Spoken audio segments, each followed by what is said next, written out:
మోకాళ్లలో గుజ్జును పెంచి నొప్పిని తగ్గించి సర్జరీని దూరం చేసే freedom walk. Welcome to Suman TV. Andhra Pradesh పైన ఎగ్జిట్ ఫలితాలు చాలా ఇంట్రెస్టింగ్ గా కనిపిస్తున్నాయి. ముఖ్యంగా ఎవరు అధికారంలోకి వస్తారు అన్నది ఆసక్తికరంగా మారింది. ఇప్పటికే బెట్టింగ్ రాయిలు దారుణంగా డబ్బులు పోషించినారు, యాప్స్లో బెట్టింగ్ కట్టించినారు. ఈ నేపథ్యంలో ఎగ్జిట్ ఫలితాల్లో ఎవరు ఏపీలో విజేతగా నిలబడబోతున్నారు? అధికారంలో ఉన్న వైసీపీ తన సీటును అధికారాన్ని నిలుపుకోబోతుందా, లేకపోతే కూటమి జగన్మోహన్ రెడ్డిని కొట్టబోతుందా అనేది ఇప్పుడు ఆసక్తికరంగా మారింది.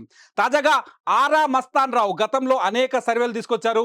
ఆరా మస్తాన్ రావు ఆరా సర్వే, ఆరా ఎగ్జిట్ పోల్ రిలీజ్ అయింది. ఆరా ఎగ్జిట్ పోల్ మనం స్క్రీన్ పైన చూస్తున్నాం. నాతో పాటు మా కొలీగ్ విజయ్ ఉన్నాడు. స్క్రీన్ పైన చూస్తున్నాం. ఆరా మస్తాన్ రావు ప్రకారం ఏపీలో అసెంబ్లీకి ఎమ్మెల్యే సీట్ల లెక్క చూస్తే ఒకసారి ఆరా మస్తాన్ రావు ఎగ్జిట్ పోల్స్ ప్రకారం 94 నుంచి 104 సీట్లతో వైసీపీ అధికారంలోకి వస్తుందని చెప్పేసి ఆరా మస్తాన్ రావు సర్వేలో ఇప్పుడు ఆయన ప్రకటించారు కొద్దిసేపటి క్రితమే. అయితే ఎన్డీఏ కూటమి ఏదైతే టీడీపీ, జనసేన, బీజేపీ కూటమి ఉందో వాళ్ళకి 71 నుంచి 81 సీట్లు వస్తాయని చెప్తున్నారు. దీంతో ఆరా మస్తాన్ రావు సర్వే ప్రకారం ఏపీలో అధికారం చేపట్టబోయేది వైసీపీ అని తెలుస్తోంది. ఇకపోతే ఎంపీ సీట్ల దగ్గరకు వచ్చి చూస్తే ఏపీలో మొత్తం 25 పార్లమెంటు స్థానాలు ఉన్నాయి. ఈ 25 పార్లమెంటు స్థానాల్లో వైసీపీకి 13 నుంచి 15 స్థానాలు వస్తాయని చెప్పేసి ఆరా మస్తాన్ రావు సర్వే ప్రకారం ఆయన ప్రకటించారు కొద్దిసేపటి క్రితమే. టీడీపీకి 10 నుంచి 12 స్థానాలు వస్తాయని చెప్పారు. గత ఎన్నికల్లో ఒరిజినల్గా 2019 రిజల్ట్ చూస్తే ఏపీలో 22 సీట్లు వైసీపీకి ఉన్నాయి అధికారంలో. అట్లాగే మిగతా 3 సీట్లు మాత్రమే టీడీపీ గెలుచుకోగలిగింది. కాకపోతే ఇక్కడ ఈసారి కూటమికి 10 నుంచి 12 సీట్లు వచ్చే అవకాశం ఉందని చెప్తున్నారు. అయితే పార్టీల వారీగా చూస్తే జనసేన 2 చోట్ల పోటీ కట్టింది.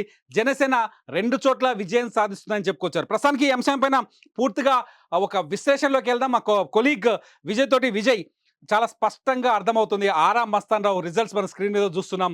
ఆరా మస్తాన్ రావు ఏపీలో వైసీపీ అధికారంలోకి వస్తుంది అని చెప్తున్నారు. అక్కడ కూటమి హోరాహోరీ చెలరేగింది. మనకు కనిపించింది, ఎక్కడ చూసినా కూటమి వైపు ఎక్కువగా మొగ్గు కనిపిస్తుందని చెప్పేసి మనకు కనిపిస్తోంది మీడియాలో. కానీ ఇక్కడ చూస్తే ఫలితం ఆరా మస్తాన్ రావు ప్రకారం వైసీపీకి అనుకూలంగా కనిపిస్తుంది. మీరు ఎలా విశ్లేషిస్తున్నారు? ఇక్కడ మనం ఒక విషయాన్ని ప్రత్యేకంగా పరిశీలించాలి. ఎందుకంటే జాతీయ సర్వే సంస్థలు ఎగ్జిట్ పోల్స్ ఇచ్చేటువంటి రిజల్ట్ని పక్కన పెట్టి ఇప్పుడు మనం కేవలం ఆరా సంస్థకి సంబంధించినటువంటి ఎగ్జిట్ పోల్స్ని ఎందుకు హైలైట్ చేస్తున్నామంటే, రీసెంట్గా ఇచ్చినటువంటి ఫలితాలను చూస్తే, అంటే తెలంగాణలో జరిగినటువంటి ఎన్నికల్లో 2023లో జరిగినటువంటి ఎన్నికల్లో ఎగ్జాక్ట్గా ఇచ్చినటువంటి సంస్థ ఆరా. అంటే కాంగ్రెస్ పార్టీకి ఎన్ని స్థానాలు వస్తాయో ఖచ్చితంగా 2-3 స్థానాలు మినహాయిస్తే అటు ఇటుగా, అలాగే బీఆర్ఎస్ పార్టీకి ఎన్ని స్థానాలు వస్తాయో చాలా ఖచ్చితంగా చెప్పింది. అదేవిధంగా బీజేపీకి కూడా ఎన్ని స్థానాలు వస్తాయనేటువంటి విషయాన్ని చాలా ఎగ్జాక్ట్గా చెప్పింది. అయితే 2019లో కూడా ఇదే ఆరా సంస్థ అటు ఏపీలో కావచ్చు, తెలంగాణలో కావచ్చు ఇలాంటి ఫలితాలు ఇవ్వడంతో అందరూ కూడా తెలుగు రాష్ట్రాల్లో, ముఖ్యంగా జాతీయ సర్వే సంస్థలు కావచ్చు, అలాగే అనేక సంస్థలు ఇచ్చినటువంటి రిజల్ట్స్ కంటే కూడా, ఎగ్జిట్ పోల్స్ కంటే కూడా ఆరా సంస్థ మీదే మొత్తం 2 తెలుగు రాష్ట్రాల్లో ఉన్నటువంటి పొలిటికల్ పార్టీస్ కావచ్చు, సామాన్య జనం కావచ్చు, అలాగే మీరు చెప్తున్నట్టుగా బెట్టింగ్ కాస్తున్నటువంటి బెట్టింగ్ రాయిలందరూ కూడా ఆరా సంస్థ ఇస్తున్నటువంటి ఎగ్జిట్ పోల్స్ ఫలితాల మీద అందరూ కూడా చూస్తున్నారు. సో మనం ఇక్కడ చూడవచ్చు, అంటే దాదాపుగా ఏపీ ఎమ్మెల్యేకి సంబంధించి కూడా వైసీపీ ఈసారి 94 నుంచి 104 స్థానాల్లో గెలవబోతుందని చెప్పి ఆరా మస్తాన్ చెప్పారు. అదేవిధంగా తెలుగుదేశం పార్టీ కూటమి గత 2019 ఎన్నికల్లో కూడా ఆరా మస్తాన్ రావు సర్వే ప్రకటించారు. 2019లో ఇచ్చిన రిజల్ట్ ఆల్మోస్ట్ ఆల్ కనెక్ట్ అయింది. ఆరాస్తే చాలా 130 నుంచి 135 సీట్లే ఇచ్చారు. కాకపోతే అక్కడ వైసీపీ రిజల్ట్ 151కి వచ్చేసింది. కానీ ఎవ్వరు కూడా, ఏ సంస్థ కూడా ఆ స్థాయిలో వైసీపీ 151 స్థానాలు గెలుస్తుందని ఏ సంస్థ కూడా ఇవ్వలేదు. ఎవ్వరు ఊహించని విధంగా అనూహ్య ఫలితం గత ఎన్నికల్లో ఏపీలో వచ్చింది. దాదాపుగా ఒక్క ఛాన్స్ అనేటువంటి నినాదం బాగా పనిచేసింది. అందుకే ఎవరు ఊహించని విధంగా 22 స్థానాల్లో వైసీపీ లోక్సభ స్థానాలను కైవసం చేసుకుంది. 151 స్థానాల్లో అసెంబ్లీ స్థానాలు. ఏ అంశాన్ని ముఖ్యంగా ఆరా మస్తాన్ రావు కొద్దిసేపటి క్రితం మీడియాతో మాట్లాడారు. ఏ అంశాన్ని ఆయన ప్రస్ఫుటంగా చెప్తున్నారు? ఏ అంశాలు ప్రభావితం చేస్తాయంటున్నారు? అంటే తిరుమల గారు ఇక్కడ ఆయన చెప్పినటువంటి ప్రధానంగా అంశాలంతా కూడా వాలంటరీ వ్యవస్థ బలంగా వేళ్ళూనుకుపోయింది. గ్రౌండ్ లెవెల్లో ఏదైతే వైసీపీ ప్రభుత్వం ఇచ్చినటువంటి పథకాల అమలులో ముఖ్యమైనటువంటి కీలక పాత్ర పోషించింది ముఖ్యంగా వాలంటరీ వ్యవస్థ. నేరుగా ఇంటి దగ్గరకే వచ్చి పథకాలను అందించడం, ఇంటి దగ్గరకే వచ్చి పింఛన్లు అందించడం, ఇంటి దగ్గరకే వచ్చి ఏదైతే రేషన్ అందించడం, ఇవన్నీ కూడా బాగా ఇంపాక్ట్ అయ్యి అందుకే మహిళలు ఎక్కువ శాతం ఈసారి వైసీపీకి ఓట్ చేశారు. దాదాపుగా 100% మంది మహిళలుంటే అందులో ముఖ్యంగా 54% మంది మహిళలు ఇక్కడ ఖచ్చితంగా వైసీపీకి ఓటు వేశారు. తీసుకున్నటువంటి లబ్ధిదారులు, పథకాలను తీసుకున్నటువంటి ఎవరైతే లబ్ధిదారులు ఉన్నారో వీరందరూ అంటే కూడా మనం కూడా మహిళలే మనం కావడం కూడా వల్ల. మనం కూడా ఎలక్షన్ టైంలో చూసాము. ఎలక్షన్ కవరేజ్‌లో చూసాం చాలా చోట్ల. సాయంకాలం వరకు ఎక్కువగా పోలింగ్ బూత్‌ల ముందు ఎక్కువగా మహిళలు క్యూ లైన్‌లో ఉండడం, ఓపికగా నిల్చొని ఓటేయటం. దీనికి ఇటు టీడీపీ నుంచి, కూటమి నుంచి కూడా వాళ్ళు తీసుకొచ్చిన మేనిఫెస్టోలో అనేక అంశాలు కనిపించాయి. మహిళలకు ఉచిత బస్సు ప్రయాణం కనిపించింది. మహిళలకి యుక్త వయసు నిండిన అంటే 18 సంవత్సరాలు నిండిన మహిళలకి ఒక నగదు బెనిఫిట్ కనిపించింది. 3 సిలిండర్ల గ్యాస్ కనిపించింది. మహిళలకు సంబంధించిన అనేక డ్వాక్రా పథకాలు గతంలో ఏదైతే డ్వాక్రా సున్నా వడ్డీకే రుణాలు చంద్రబాబు నాయుడు గతంలో తీసుకొచ్చింది ఆయనే డ్వాక్రా. ఆ పథకాల్ని మళ్ళీ పూర్తి స్థాయిలో అమలు చేస్తామని చెప్పింది. అట్లాగే ఏదైతే అమ్మ ఒడి లాంటి విద్యార్థులకు ఎవరైతే ఇంట్లో ఎంతమంది విద్యార్థులుంటే వాళ్ళకి 15,000 రూపాయల వరకు ఆర్థిక సాయం అందిస్తామని చెప్పింది.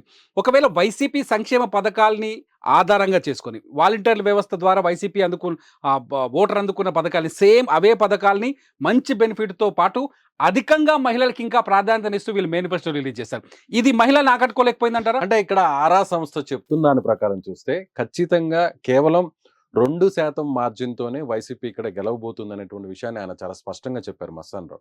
గత ఎన్నికల్లో వైసీపీ దాదాపుగా 9.8% అంటే 10% తేడాతో వైసీపీ గెలిచింది. అయితే ఈసారి ఆ శాతం తగ్గినప్పటికీ కూడా ముఖ్యంగా మహిళా ఓటర్లు వైసీపీ వైపు చాలా క్లియర్ కట్‌గా నిలిచారనేది ఆరా మస్తాన్ సర్వే చెప్తుంది. ఎగ్జిట్ పోల్స్ చెప్తున్నాయి. అంటే ఈసారి మీరు చెప్తున్నట్టుగా అంటే ముఖ్యంగా స్కీమ్స్ అన్నీ కూడా మహిళలకే నేరుగా ఇచ్చారు.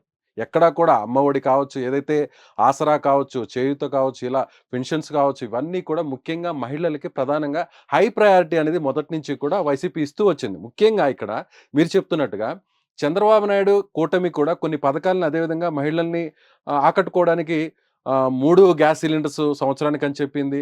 అదే విధంగా ఏ విధంగా అయితే తెలంగాణలో కాంగ్రెస్ బస్సు. పార్టీ ఇచ్చినటువంటి ఉచిత బస్సు హామీని కూడా అక్కడ కూడా వాళ్ళు ఇచ్చింది. స్టార్టింగ్‌లోనే మొదట్లో సంవత్సరం ఏం క్రితమే చెప్పారంటే ప్రకటించారు. అవును. చంద్రబాబు నాయుడు గారు 6 గ్యారంటీల పథకాలకు సంబంధించి కేవలం ఒక్క జిల్లాకు పరిమితమే అని చెప్పారు. ఏంటి?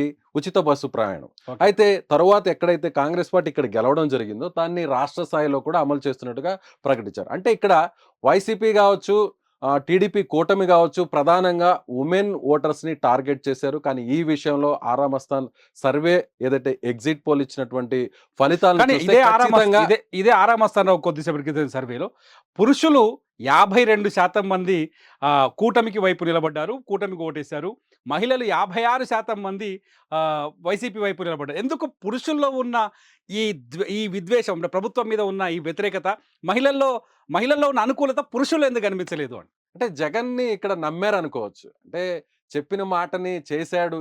ఏదైతే హామీ ఇచ్చాడో నవరత్నాల పథకాలకు సంబంధించి కూడా చెప్పిన ప్రతి పని కూడా చేసి పెట్టాడు కాబట్టని ఆ విషయంలో మహిళలు జగన్ వైపు నిలిచారు. అయితే పురుషులు ఎందుకు నిలబడలేదు అంటే చాలా కారణాలున్నాయి. ముఖ్యంగా ఉద్యోగాలనేవి యువత విషయంలో మనం చెప్పుకుంటాం. ఓకే.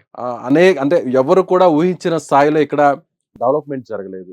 అదే విధంగా మద్యానికి సంబంధించినటువంటి అంశాన్ని కూడా ఇక్కడ చాలా ప్రధానంగా పెద్ద పాయింట్ అది. ప్రస్తావించాలి. ఓకే. అందరూ కూడా ఇక్కడంతా కూడా నకిలీ బ్రాండ్స్ వచ్చేసాయి. ముఖ్యంగా గవర్నమెంట్ ఇస్తున్నటువంటి మద్యం అంతా కూడా ఆ పాలసీ అంతా పూర్తిగా అసలు ఎవరికీ కూడా అనుకూలంగా లేదు. ఇదంతా కూడా కల్తీ మందు తాగుతున్నాం అనేటువంటి ఒక పెద్ద ఇష్యూ అక్కడ ఏపీలో నడుస్తుందనే చెప్పాలి. సో అందుకోసమే పురుషులు ఈసారి వైసీపీని కాదని టీడీపీ వైపు ఎక్కువ శాతం ప్రయాణించారని చెప్పాలి. సో అందుకోసమే మద్యం కోసం అనుకోవచ్చా? ఖచ్చితంగా. అంటే ఇదొక్కటే కారణం అని చెప్పలేం గానీ ఓకే. ఇది కూడా ఒక కారణంగా మనం ఖచ్చితంగా చెప్పాలి. అంటే రూరల్ ఓటర్స్ కూడా ముఖ్యంగా మనం Yes, చూస్తే నేను అక్కడికే వస్తాను. అంటే గతంతో పోలిస్తే అర్బన్ ఓటింగ్ ఈసారి ఎక్కువగా పెరిగింది. అయితే రూరల్ ఓటర్స్ మాకు అనుకూలంగా ఉన్నారని వైసీపీ చెప్పుకుంటూ వస్తుంది. సో ఆరా మస్తానరావు సర్వేని వీళ్ళ 2 వాదనలకి అప్లై చేసేలా ఉంటుంది. ఖచ్చితంగా ఆరామస్థాన్ గారు అదే చెప్పారు. ఆయన ఏం చెప్పారంటే వైసీపీకి రూరల్ ఓటర్స్ అందరూ కూడా పట్టం కట్టారు. అర్బన్ ఓటర్స్ తెలుగుదేశం పార్టీ కూటమి వైపు నిలబడ్డారు. అంటే జనరల్‌గా చూస్తే అర్బన్ ప్రాంతం చాలా తక్కువగా ఉంటుంది. గ్రామీణ ప్రాంతాలు ఎక్కువగా ఉంటాయి. ఓటింగ్ విషయానికొస్తే కూడా అర్బన్ ఓటర్స్ కంటే కూడా గ్రామీణ ప్రాంతాల్లో ఉండేటువంటి ఓటర్సే ఎక్కువ శాతం కదిలి వస్తారు. పోలింగ్ బూతుల వరకు వచ్చి ఓటేస్తారు. ఈ విషయంలో అందుకే వైసీపీకి ఎక్కువగా మహిళా ఓటర్లందరూ కూడా వైసీపీ వైపు నిలిచారని చెప్పాలి. అంటే జనరల్‌గా ఇప్పుడు పోలింగ్ జరిగినా కూడా ఓటింగ్ అయినటువంటి పర్సంటేజ్లో పురుషుల కంటే కూడా మహిళల ఓట్లే ఎక్కువగా ఉంటాయి. ఇక్కడ కూడా అదే జరిగింది. అంటే గ్రామీణ ప్రాంతాలకు పోతే మహిళా ఓటర్లు ఎక్కువ కనిపిస్తారు. ఖచ్చితంగా ఖచ్చితంగా మహిళలందరూ కూడా గ్రామీణ ప్రాంతాల్లోని ఎక్కువగా ఆ ప్రాంతాల్లో మనకి స్కీమ్స్ ని వీళ్ళందరూ ఎక్కువగా లబ్ధి పొందారు. కాబట్టి మహిళలు ఖచ్చితంగా వైసీపీ వైపు అందుకే గ్రామీణ ప్రాంతంలో నిలబడారని చెప్పొచ్చు. అయితే అర్బన్ ఓటర్స్ విషయానికి వస్తే కొద్ది మేర మహిళలు మాత్రమే తెలుగుదేశం పార్టీ వైపు నిలబడ్డారు. పూర్తి స్థాయిలో పురుషులందరూ కూడా 52% వరకు కూడా, అంటే వైసీపీతో పోల్చి చూస్తే ఖచ్చితంగా 52% మంది పురుషులు టీడీపీ వైపు అందుకే నిలబడ్డారని చెప్పాలి. చూద్దాం ఒకసారి ఆరా మస్తాన్ రావు రిజల్ట్స్ ఒకసారి మళ్ళీ స్క్రీన్ పైన చూపించే ప్రయత్నం చేద్దాం. ఆరా మస్తాన్ రావుకి సంబంధించిన రిజల్ట్స్ ఎవరైతే ఎగ్జిట్ పోల్స్ ఉన్నాయో ఆయన ఒకసారి రివ్యూ చేస్తున్నాం.